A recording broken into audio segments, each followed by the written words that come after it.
कपड़े धोने वाली बहू। शादी के पहले से ही विभा को कपड़े धोने का बड़ा शौक था। कभी नल के नीचे तो कभी तालाब के पास। अरे मेरी नीली वाली लुंगी नहीं दिख रही है। विभा की अम्मा कहाँ रखी है लुंगी? अरे वो तो विभा ने परसों ही धोकर रखी थी आपकी अलमारी में, देखो वहीं होगी। वो ना मैंने आज धो दी, मुझे लगा कि गंदी हो गई होगी। अरे कैसे गंदी हो गई थी, उसे तो मैंने पहना भी नहीं। हे भगवान, इस लड़की के कपड़े धोने की आदत से परेशान हो गया हूँ मैं। जितना तो घर में राशन नहीं आता उससे कहीं ज्यादा डिटर्जेंट पाउडर का खर्चा है। इसकी शादी करवा दो, शादी जाए अपने घर में ही करे काम, फिर चाहे घर के कपड़े धोने हो या पूरे गांव के। हाँ ठीक बोल रही हूँ, देखता हूँ मैं कोई लड़का। वो दिन भी आ जाता है जब विभा को देखने लड़के वाले आ जाते हैं। लड़की मुझे अच्छी लगी। होने वाली सास कहती है, बेटी अगर कुछ पूछना है तो पूछ लो।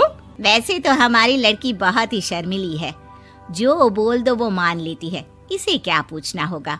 अरे कैसी बात कर रही हो माँ, मुझे इन लोगों के घर रहना है, सवाल तो कई है। हाँ हाँ बेटा पूछ लो ना, क्या पूछना है। आप लोगों के घर कपड़े कौन धोता है? सास का मुंह बन जाता है।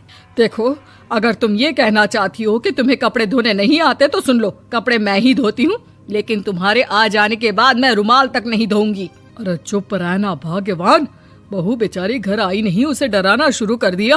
वो क्या है ना बिटिया, अभी तक तो ये कल्लू की माँ ही धोती थी, लेकिन अब तुम्हारे पापा तो दहेज में वॉशिंग मशीन देंगे ही। तभी विभा की माँ बोल पड़ती है, सवाल भी पूछा तो क्या। वैसे भाई साहब, मशीन की तो फिर भी कपड़े धोने की कैपेसिटी होती है। मतलब जो बिटिया दे रहे हैं ना विभा, इसे कपड़े धोने का बहुत शौक है। ये आप लोगों के क्या, आस पड़ोस गांव मोहल्ले सबके कपड़े धो दे और उफ तक ना करे। बाहर देखा नहीं आपने कितने कपड़े सूख रहे हैं, सब हमारी बिटिया ने ही तो धोए हैं। बस भी करो ना माँ, शर्म आ रही इतनी तारीफ सुनकर। और तो और एक दाग निकाल कर दिखाओ तो मान जाओ। हाँ अच्छा माफ करना बेटा, मैंने गलत समझा, हमें तो रिश्ता बहुत पसंद है। और ऐसे जुड़ जाता है रिश्ता कपड़े धोने का शौक रखने वाली विभा का। उसकी शादी हो जाती है कोयला फैक्ट्री में काम करने वाले कल्लू के साथ। शादी के बाद अचानक विभा चिल्लाती हुई सास के पास आती है। सासू माँ, अरे सासू माँ कहाँ है आप? ये तो धोखा है, धोखा दिया आप लोगों ने मुझे। इसे ससुर के चक्कर के बारे में पता चल गया। अरे तो उसमें तुझे क्यों धोखा मिला है? अरे नल में पानी नहीं आता, कपड़े कैसे कब धुलेंगे? अच्छा तू पानी नहीं आ रहा उसकी बात कर रही है। तो आपने क्या सोचा? कुछ नहीं। अच्छा तेरी माँ ने कहा था कि कपड़े धोने का शौक है तुझे, याद आया मुझे। शौक बोलकर कपड़े धोने वाले मेरे जुनून को कम ना आके सासू माँ, कपड़ा धोना मेरा गुरूर है। तभी पति भी वहाँ आ जाता है। अभी मैंने इसे सनी देओल की फिल्म दिखाई है, उसी के डायलॉग मार रही है माँ। अच्छा सुन, साफ साफ बता रही हूँ, पानी सुबह 4 से 6 और शाम को 10 से 12 आता है, समझी? विभा टाइमिंग सुनकर हैरान हो जाती है।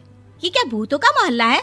सुबह 4 बजे उठकर कौन कपड़े धोता है? 4 बजे टंकी में पानी जाता है, फिर सारा दिन धोना ना, किसने मना किया?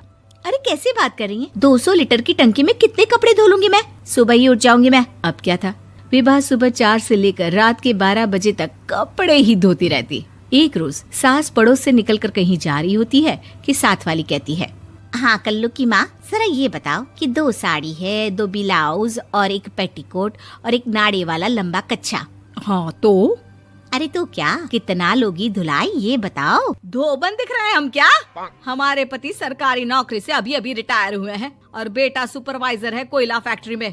धोबन समझ रखा है हमें?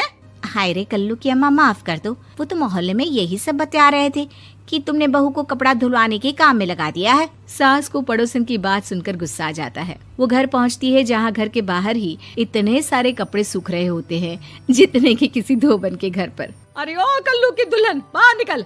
माँ जी यहीं आ जाओ, बाथरूम में चादर धो रहे हैं हम। अरे अभी हम धोते हैं, तुमको बाहर निकलो। ये आस पड़ोस वाले बोल रहे हैं कि हम बहू से कपड़े धुलवा कर उसे कपड़ा धोने वाली बना दिए हैं। अरे छोड़ो ना माँ जी, किन लोगों की बातों में आती हो? आस पास के लोगों का तो काम ही होता है कि वो किसी तरह सास बहू को लड़ा दे। बहू सारे घर के कपड़े धोती है, ये क्या कम है? बोलिए। सास को भी लग जाता है कि वो बहू का ये सनकीपन नहीं छुड़वा सकती, इससे अच्छा है कि खुद ही चुप हो जाए।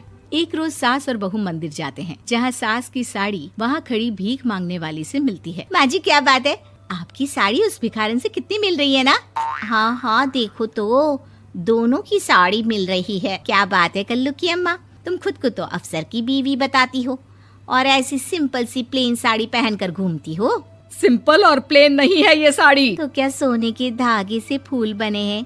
कुछ भी सासू माँ, कुछ भी। हाँ बने थे इस साड़ी में सोने के धागे से फूल। मेरे पति लेकर आए थे मद्रास से स्पेशली मेरे लिए 10,000 की। ताहे भाई साहब इस भिखारन के लिए भी सेम टू सेम साड़ी लेकर आए होंगे 10,000 की। सास उस वक्त तो कुछ नहीं कहती, लेकिन बहू के साथ घर आती है और अलमारी से एल्बम निकाल कर लाती है। ये साड़ी देख रही है, ये वही साड़ी है जिसे मैंने अभी पहना था। इस साड़ी में ये जो चमकदार फूल दिख रहे हैं ना, ये सोने के धागों से काढ़े गए हैं। लेकिन तू लोकल वॉशिंग मशीन ब्रश से घिस घिस कर सारे फूलों को निकाल कर साड़ी प्लेन कर दी। मुझे माफ कर दीजिए सासू माँ। और तो और, जब मैंने तुझे तेरी गलती के लिए कुछ नहीं कहा, लेकिन तूने तो सबके सामने मेरा मजाक ही बना दिया। क्यों? बहू को समझ में आ जाता है कि अब से उसका कपड़े धोना बंद।